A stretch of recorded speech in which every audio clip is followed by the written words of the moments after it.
La Chine, ce pays qui impressionne par son insatiable soif de projets grandioses destinés à loger sa population sans cesse croissante, a démontré une capacité remarquable à construire des ouvrages colossaux. Des autoroutes qui pourraient servir de pistes d'atterrissage aux barrages qui surpassent tous les autres, le géant asiatique a porté la construction à des sommets stupéfiants. Aujourd'hui, je vous invite à un voyage fascinant à travers les plus magnifiques méga-projets chinois, ceux qui ont complètement transformé le pays et qui nous amènent à nous demander s'ils ne rivalisent pas secrètement avec les géants de légende. Accrochez-vous et préparez-vous à être émerveillés. Le tunnel du Taihu, une autoroute secrète sous-marine. Dans la province du Jiangsu, où les eaux du lac Taihu s'étendent comme un immense miroir sous le ciel, les ingénieurs chinois se sont trouvés confrontés à un dilemme colossal. La nécessité de relier les deux rives pour fluidifier la circulation dans une région densément peuplée se heurtait de plein fouet à l'obligation de préserver la beauté de l'un des lacs les plus emblématiques de Chine. Un pont conventionnel, aussi élégant fût-il, aurait brisé l'harmonie visuelle du paysage, jonchant de piliers de béton un horizon resté intact pendant des siècles. La solution, lorsqu'elle fut enfin trouvée, était aussi audacieuse qu'invisible. Au lieu de traverser le lac par le haut, il faudrait le traverser par le bas. C'est ainsi que naquit le tunnel du Taihu, une autoroute secrète creusée dans le lit du lac. Construire un tunnel sous une étendue d'eau de cette ampleur n'est pas une mince affaire. Les ingénieurs chinois ont opté pour la technique du bâtard d'eau, une méthode qui consiste à détourner l'eau à l'aide de digues temporaires afin de créer un environnement de travail à sec au fond du lac. Pendant 4 ans, de 2018 à 2021, une flotte d'engins de chantier a travaillé sur le lit asséché du lac, creusant et coulant du béton tandis que le lac environnant restait contenu, attendant patiemment la fin des travaux. Le résultat? Un tunnel de béton de près de 11 km de long qui serpente sous l'eau, reliant les deux rives en un trajet souterrain de seulement 8 minutes. 8 minutes pour traverser ce qui nécessitait auparavant un détour de plusieurs heures par la route ou une longue traversée en ferry. Mais le plus fascinant avec le tunnel de Taihu, ce n'est pas seulement son existence, c'est ce que les ingénieurs en ont fait. Conscients de la monotonie que peut engendrer un tunnel aussi long pour les automobilistes, ils ont transformé le trajet en une expérience visuelle. Sur près de 11 km, le plafond et les parois sont illuminés par un jeu de LED aux couleurs et motifs changeants, créant un spectacle lumineux qui métamorphose un simple trajet en une fête ambulante. C'est comme traverser un tunnel temporel dans une boîte de nuit futuriste. Et comme si cela ne suffisait pas, les systèmes de ventilation, indispensables à la qualité de l'air, ont été astucieusement camouflés à la surface du lac avec l'ingéniosité d'un illusionniste. Vus du ciel, ce qui ressemble à des îles artificielles, des sculptures en forme de coquillages, voire à de vieux navires, sont en réalité des cheminées de ventilation, parfaitement intégrées au paysage pour ne pas rompre la magie du lieu. Contrairement au tunnel sous la Manche, reliant la France et l'Angleterre, creusé sous le fond marin à l'aide de gigantesques tunneliers, on a ici opté pour le drainage du lac, une décision qui témoigne de l'audace et du savoir-faire technique d'une nation qui ne connaît pas de limites en matière d'innovation. La course au tunnel, le plus long du monde. Aussi impressionnant soit-il avec ses 11 km de long, le tunnel de Taihu est loin d'être le plus long tunnel routier de la planète. Ce titre, du moins pour l'instant, appartient à la Norvège, un pays habitué à dompter fjords et montagnes grâce à des tunnels hors normes. Le tunnel de l'Erdal, inauguré en 2000, s'étend sur 24 km et demi sous les montagnes norvégiennes escarpées, reliant les villes de l'Erdal et d'Orlan en 20 minutes de trajet souterrain. Les Norvégiens agrémentent ce parcours de jeux de lumière colorés, à l'instar de ce que les Chinois feront plus tard à Taihu. Mais la Chine, comme c'est souvent le cas dans cette course, ne se contente pas de la 2e place. Dans ses laboratoires d'ingénierie et sur ses tables de conception, un projet est déjà en cours qui fera paraître le tunnel de l'Erdal comme un simple terrier de lapin. Il s'agit d'un tunnel ferroviaire de 105 km de long qui reliera les villes de Rimley et de Dalian, une distance si colossale qu'elle pourrait contenir 4 tunnels du lac Taihu, et il resterait encore de la place. Ce méga-tunnel s'inscrit dans la révolution ferroviaire à grande vitesse chinoise. Ce réseau d'acier qui relie le pays du nord au sud et d'est en ouest, traversant montagnes, déserts et désormais même les profondeurs de la Terre. Une fois achevé, Il permettra au train de circuler à une vitesse vertigineuse, transformant des trajets qui duraient auparavant des jours en voyage de quelques heures seulement. C'est la preuve ultime que pour la Chine, la géographie n'est pas une limite, mais un défi à relever. Le réseau ferroviaire à grande vitesse, le plus étendu au monde. S'il est un domaine où la Chine a pris une avance considérable sur le reste du monde, avec un avantage apparemment insurmontable, c'est bien celui du train à grande vitesse. Elle ne se contente pas de battre des records. Elle les pulvérise avec la même facilité qu'un TGV franchit un panneau de limitation de vitesse sans sourciller. En seulement 45 minutes, le train Foxing, fleuron du réseau ferroviaire chinois, parcourt les 200 km séparant Hangzhou de Shanghai. C'est comme se téléporter, avec en plus d'espace pour les jambes et un chariot proposant régulièrement thé et nouilles instantanées. Mais le véritable miracle ne réside pas dans la vitesse d'un trajet en particulier, mais plutôt dans l'immensité du réseau déployé en seulement 15 ans. Depuis 2009, la Chine a construit 38 000 km de lignes ferroviaires à grande vitesse, une distance suffisante pour presque faire le tour de la Terre en suivant l'équateur. 38 000 km de voies ferrées, parcourues par des trains à plus de 300 km par heure, relient des villes autrefois isolées par la distance et la géographie. Ce qui était jadis un voyage exténuant de 24 heures entre Shanghai et Urumqi, capitale de la région reculée du Xinjiang, s'effectue désormais en 8 heures seulement. C'est comme un voyage dans le temps. Les passagers pourraient ainsi sauter 16 heures de leur vie et arriver directement à destination, frais comme des roses. Le film encore à moitié terminé. Ce réseau ferroviaire n'est pas seulement une prouesse d'ingénierie, c'est aussi un modèle de volonté et de réalisation politique. Imaginez un chat géant et joueur absorbé par une sphère d'acier, sauf qu'ici, c'est tout un pays qui est obsédé par le chemin de fer. Et comme le chat, la Chine ne se lasse jamais de jouer. Les 38 000 km actuels ne sont qu'un début, car les projets futurs prévoient d'étendre le réseau à 60 000 km dans les années à venir, reliant ainsi chaque recoin du pays par des lignes à grande vitesse. Le train sans conducteur. Tourné vers l'avenir. Mais la Chine ne se contente pas d'être numéro 1 en matière de couverture et de vitesse ferroviaire. Elle se tourne aussi vers l'avenir avec une ambition qui frôle la science-fiction. Imaginez un instant un TGV traversant la ville sans conducteur aux commandes, sans intervention humaine, glissant sur les rails, avec une précision que seuls les ordinateurs peuvent garantir. Eh bien, cet avenir est déjà une réalité en Chine. Le train Foxing, qui relie Hangzhou à Shanghai, est entré dans l'histoire en devenant le plus grand train sans conducteur au monde. C'est une question d'innovation, mes amis, de ne pas se contenter de ce qui fonctionne déjà, mais de se demander constamment comment faire mieux. Et il ne s'agit pas seulement d'automatisation, mais aussi d'adaptation. La Chine construit des lignes ferroviaires à grande vitesse dans les climats les plus extrêmes qui soient. Des chaleurs torrides du désert de Gobi, où les températures dépassent les 40 degrés Celsius et où le sable menace d'engloutir les voies, aux paysages glacés de Harbin, où le thermomètre plonge sous les 30 degrés et où la glace et la neige dominent le panorama. Les trains circulent sans relâche, ponctuels, efficaces et imperturbables. Véritables super-héros du rail, ils conquièrent des territoires que toute autre nation jugerait inaccessibles. Si le Japon peut se targuer de posséder le Shinkansen le plus rapide du monde en termes de vitesse de pointe, en matière d'envergure, de diversité de terrain et de capacité d'adaptation à l'impossible, la Chine règne en maître, incontestablement. Le pont de Beipanjiang, survoleur les nuages. S'il est une structure capable de donner le vertige même aux plus courageux lorsqu'ils contemplent le vide, c'est sans aucun doute le pont de Beipanjiang. Aussi connu sous le nom de pont volant, ce colosse d'acier et de béton s'élève au-dessus du canyon de la rivière Beipan, à la frontière entre les provinces du Yunnan et du Guizhou, à une hauteur si vertigineuse que tout point de repère connu paraît insignifiant en comparaison. L'emblématique Golden Gate Bridge de San Francisco, ce monument californien qui a figuré dans des centaines de films, semblerait minuscule à côté, comme un jouet placé au pied d'un géant.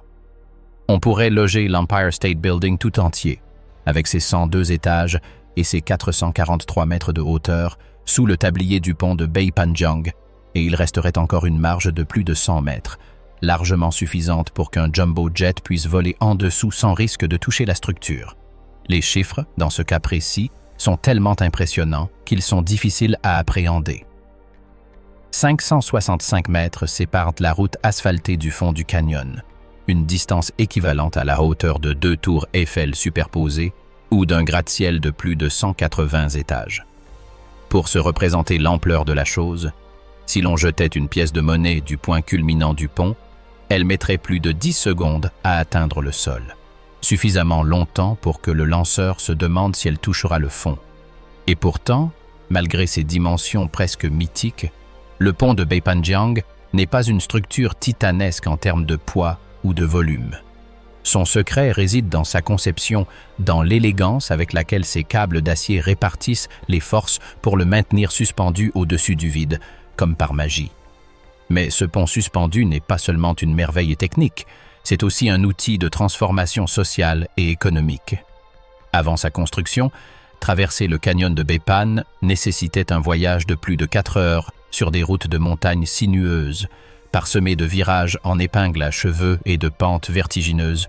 Une expédition exténuante qui isolait des communautés entières de part et d'autre du précipice.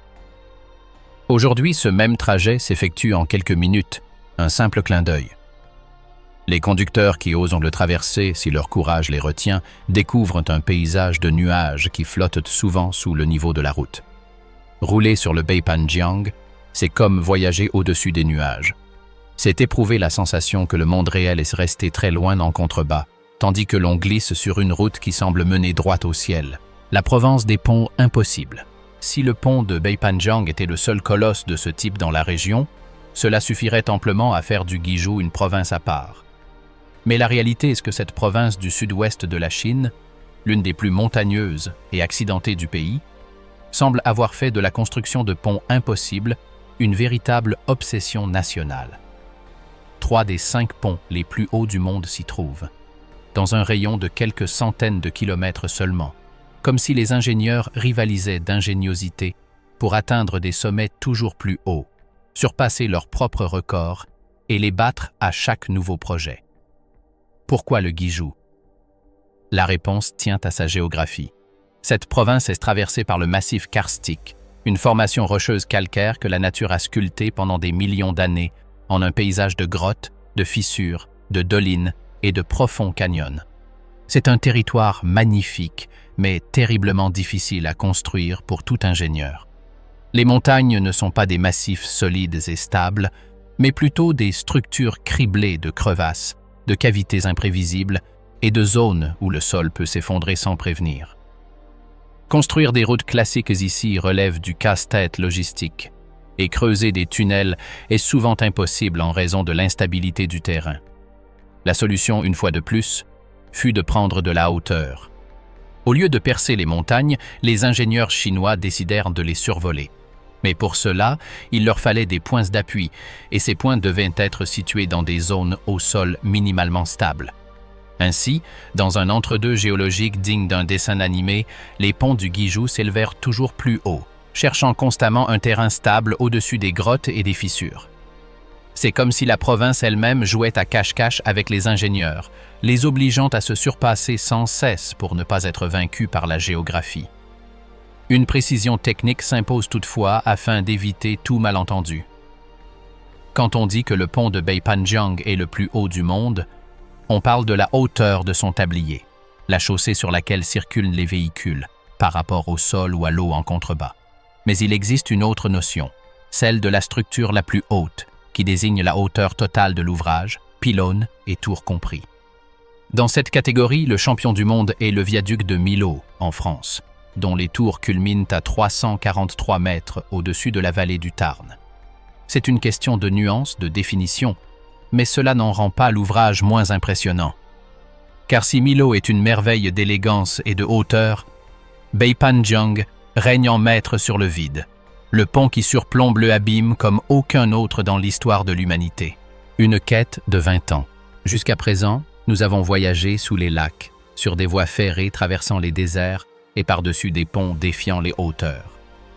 Mais la Chine, Ce géant asiatique dont les ambitions bâtisseuses semblent sans limite ne se contente pas de dompter la Terre. Elle regarde aussi vers le ciel, vers le cosmos, avec une détermination qui redéfinit les règles de l'exploration spatiale. Tandis que les États-Unis et la Russie, les deux superpuissances traditionnelles de la course à l'espace, se livrent à leur propre bataille budgétaire et politique, la Chine avance pas à pas, étape après étape, construisant discrètement une infrastructure qui lui permettra d'écouter l'univers avec une clarté sans précédent. Pour comprendre l'ampleur de leur exploit, il faut remonter à la fin du XXe siècle, lorsqu'un astronome visionnaire du nom de Nan Rendong contemplait avec frustration les petits radiotélescopes de 25 mètres de diamètre dont disposait son pays. C'étaient certes des instruments respectables, mais Rendong rêvait de quelque chose de bien plus grand. Il rêvait d'un télescope capable de capter les plus faibles murmures du cosmos, ceux qui parviennent aux confins de l'univers après un voyage de milliards d'années. Puis, dans un moment d'audace qui allait bouleverser sa vie et le cours de l'astronomie chinoise, il se dit « Pourquoi ne pas le rendre 20 fois plus grand ?» C'était comme passer d'une simple loupe à un télescope capable de percevoir une conversation dans une galaxie lointaine, une idée si extravagante que la plupart de ses collègues la considéraient comme de la folie. Mais Rendong n'était pas un homme qui se laissait facilement influencer par l'opinion d'autrui. Pendant 10 ans, avec son équipe, il a sillonné la Chine, centimètre par centimètre, à la recherche de l'emplacement idéal pour installer son mégatélescope. Il leur fallait une dépression naturelle en forme de cuvette, suffisamment grande pour accueillir une structure de 500 mètres de diamètre, mais aussi assez profonde pour protéger le télescope des interférences terrestres. De plus, le terrain devait être perméable, capable de drainer l'eau de pluie afin qu'elle ne s'accumule pas à la base. C'était comme partir à la recherche du Graal des sites astronomiques, une combinaison si improbable que beaucoup pensaient que Rendong perdait son temps. Jusqu'au jour où, au fin fond de la province du Guizhou, dans une région reculée et peu peuplée, ils trouvèrent ce qu'ils cherchaient. La dépression du Guizhou, une vallée karstique naturelle, présentait la forme idéale, la taille parfaite et le drainage nécessaire. C'était comme si la nature elle-même avait attendu des millions d'années que l'humanité développe la technologie pour l'exploiter. Là, dans ce coin oublié du monde, allait commencer la construction du télescope le plus ambitieux jamais conçu. FAST, le télescope à l'écoute de l'univers. Après 2 décennies de planification, de recherche et de dépassement des obstacles techniques et budgétaires, ce projet colossal a enfin été achevé en 2016. Mesdames et messieurs, voici FAST, le radiotélescope sphérique de 500 mètres d'ouverture, le plus grand et le plus sensible jamais construit par l'humanité. 500 mètres de diamètre, une surface équivalente à 30 terrains de football, une parabole en aluminium perforé qui flotte dans la dépression de Guizhou, telle une crêpe géante tombée du ciel. Sa structure est si colossale qu'elle est difficile à appréhender. 4450 panneaux triangulaires en aluminium, chacun ajustable individuellement par un système d'actionneurs, forment une surface réfléchissante capable de se déformer en temps réel pour focaliser les signaux radio provenant de différents points du ciel. C'est comme un œil mécanique qui peut orienter son regard sans pivoter, simplement en déformant sa propre structure pour concentrer les ondes au point focal suspendu au-dessus de lui. La sensibilité de FAST est si extraordinaire qu'elle est difficile à décrire. Il peut détecter un signal radio aussi faible que celui émis par un téléphone portable depuis la surface de la Lune. Il capte les pulsations régulières des pulsars, ces phares cosmiques qui tournent à des vitesses vertigineuses avec une clarté inégalée. Depuis sa mise en service, FAST a découvert plus de 900 nouveaux pulsars, élargissant notre compréhension de l'univers d'une manière auparavant inimaginable. Mais au-delà de ses prouesses scientifiques, FAST est aussi un symbole, peut-être le plus éloquent, de ce dont la Chine est capable lorsqu'elle se fixe un objectif. C'est un télescope si grand qu'il pourrait servir de plateforme d'atterrissage pour des soucoupes volantes, si jamais elle décidait de nous rendre visite. C'est un monument à la persévérance de Nan Rendong, qui n'a pas vécu assez longtemps pour voir son œuvre achevée, mais dont le nom restera à jamais associé au plus grand œil jamais ouvert pour écouter l'univers. Et surtout, c'est la preuve ultime que lorsqu'il s'agit de scruter le ciel, la Chine est sans égal. Tandis que d'autres nations se disputent sur les budgets et les priorités, le géant asiatique est déjà à l'écoute des murmures du cosmos, attendant le moment où ces murmures se mueront en un message clair que nul autre ne pourra entendre. Des profondeurs lacustres, où des tunnels illuminés transforment un simple trajet en un festin visuel, aux hauteurs où des ponts s'élèvent au-dessus des nuages et où les conducteurs voyagent au-dessus du vide. Des voies ferrées qui traversent des déserts brûlants et des steppes gelées, reliant des villes autrefois isolées par la distance et les intempéries, aux yeux géants de 500 mètres de diamètre qui captent les murmures de l'univers en quête de réponse. La Chine a démontré tout au long de ce parcours que son ambition est sans limite, que sa capacité à imaginer et à réaliser des projets colossaux dépasse de loin ce que toute autre nation jugerait raisonnable. Chacun de ces méga-projets n'est pas seulement un triomphe de l'ingénierie sur la géographie, pas seulement une merveille technique digne des manuels scolaires. Avant tout, c'est une déclaration d'intention, un message lancé au monde entier depuis le cœur de l'Asie. L'avenir se construit aujourd'hui, à une échelle que le monde commence à peine à appréhender. Tandis que d'autres tergiversent, que d'autres hésitent, que d'autres encore s'enlisent dans des bureaucraties interminables, la Chine construit. Elle creuse des tunnels là où il n'y avait que de l'eau, pose des voies ferrées là où régnait le désert, érige des ponts là où se dressait l'abîme et pointe vers le ciel des instruments dignes de la science-fiction.